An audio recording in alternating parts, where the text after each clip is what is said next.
Dr. Joe Zamzo here with you again, Velocity Alternative Medicine Consultants. Don't forget, we have Velocity Chiropractic, where we offer chiropractic care every day of the week here in Lakeland and in Sanford. The Massage Center of Lakeland and Sanford, where you can get a membership with one of our qualified massage therapists. And of course, Velocity Alternative Medicine, where we've been talking to you recently about Transformation Florida. Now, if you'd like to come in and have an hour-and-a-half consultation with us, where we talk to you about different lab work such as blood work, genetic testing, organic acid testing, then give us a call at the numbers you'll see at the end of this video, and we'll be happy to sit down with you. And if you want to get started today on Transformation Florida, which is a weight loss and detox program like nothing you've seen, then look at the number at the end of this video and give us a call as well. Again, you can get that in Lakeland and you can get that at our Sanford office. We talked a lot about the anti-inflammatory phase and the detoxification phase of our weight loss program, the Transformation Florida, last time in our last video. And today I want to give you a couple tips that you can use at home and some things that we think about where other weight loss and detox programs do not. First of all, instead of decreasing calories, you think about increasing your healthy calories. Decreasing calories means decreasing nutrients, and this means decreasing nutrients to your brain, and that is not a good thing. You need amino acids to strengthen muscles, to strengthen antibodies throughout your body. You need B vitamins and B complexes to help with phase 1 and 2 liver detoxification. You need antioxidants like A, C, and E, and endogenous antioxidants like superoxide dismutase and catalase to help go through fighting off free radical damage within your body and helping with cellular health. You don't want to decrease nutrients, you just want to increase your healthy nutrients. For those under a lot of stress, sometimes it's helpful if you'll juice the first 2/3 of the day. So let's say you're a student and you're getting ready for a big test, or you're maybe a female who's going through her cycle and she's going through PMS at that point in time, or you're just under a lot of stress at work. It might be beneficial for you to juice the first 2/3 of the day and eat your whole foods at night.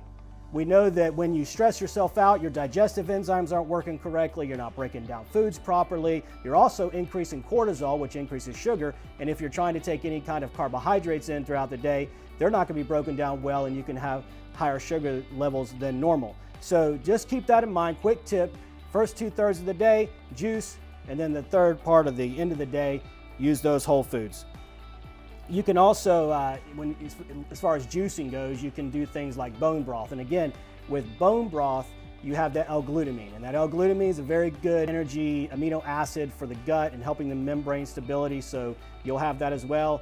Remember, when you're on the Transformation Florida weight loss and detox program, we look at L-glutamine. We also look at giving you enzymes, betaine hydrochloride, which is the acid you need to help break down food, and also those good probiotics. It's a very good idea to check your blood sugar. Now, some people are a little weary of checking their blood sugar or getting something to stick their finger, but this is a great thing to do, especially for those of you that are having problems losing weight. Foods tend to not only be inflammatory and autoimmune, but they tend to cause spikes in sugar differently in people. So you could have a family member that eats grains just like you do, and their sugar may go up after they eat grains more so than yours, and that goes for vegetables and fruits and things like that. So you have someone who eats a banana and maybe their sugar doesn't go up so high, but then the other person that eats a banana, their sugar really spikes. So you want to get I think it's always good to get a glucose meter. Check your fasting glucose in the morning, then check it after you've eaten, maybe an hour after you eat, and then 2 hours after you eat, and then 4 hours after you eaten. And what this will do is it'll give you a good indication of what your insulin is doing.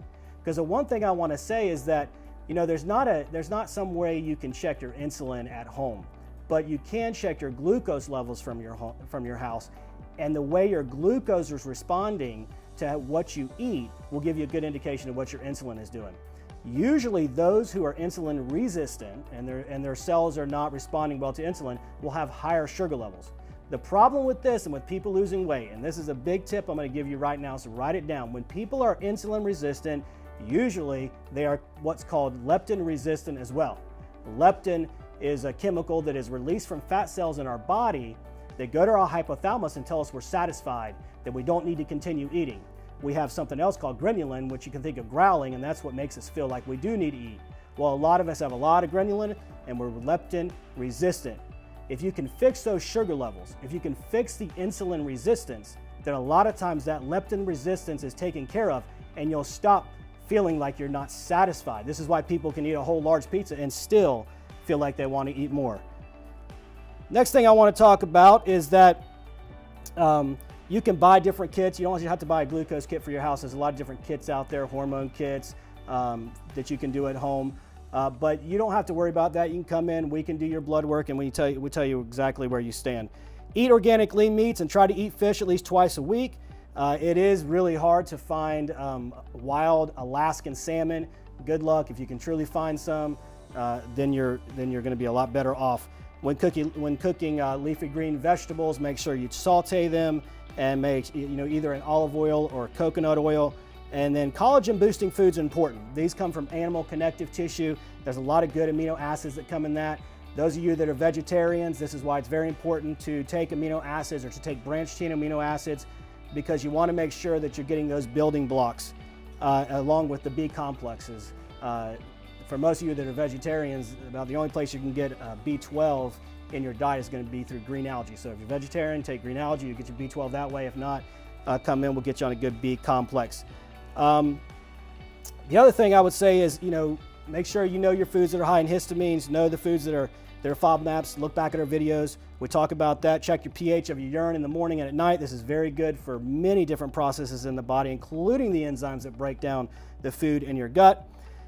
Make sure you try to drink water out of a glass, not a plastic bottle, because plastic has phthalates, and we're concerned about benzenes and things like that soften the plastic. And you don't need to be building up any more toxicities than what you already have, probably from breathing in the air and eating the foods that are so full of antibodies. I'm not even going to get into that right now. We'll talk about that another time. Exercise within your target heart rate. If you're going too high and too low, you're not going to be burning enough fat because you're not going to be taking enough oxygen in, or so you want to make sure your heart rate is good. You can look up the calculation for that, and we can give it to you. Of course, get on Transformation Florida. That's the best thing you can possibly do to begin your journey to better health. Now, our next video, we're going to focus on the ketogenic diet. And if your body's healthy, then going on a ketogenic diet is great. And I'm going to give you some quick tips on what you can do to make that successful in your life. I love to do it about 3 weeks, every 3 months or so. So, Dr. Joe with Velocity Alternative Medicine Consultants, we'll be back with you soon.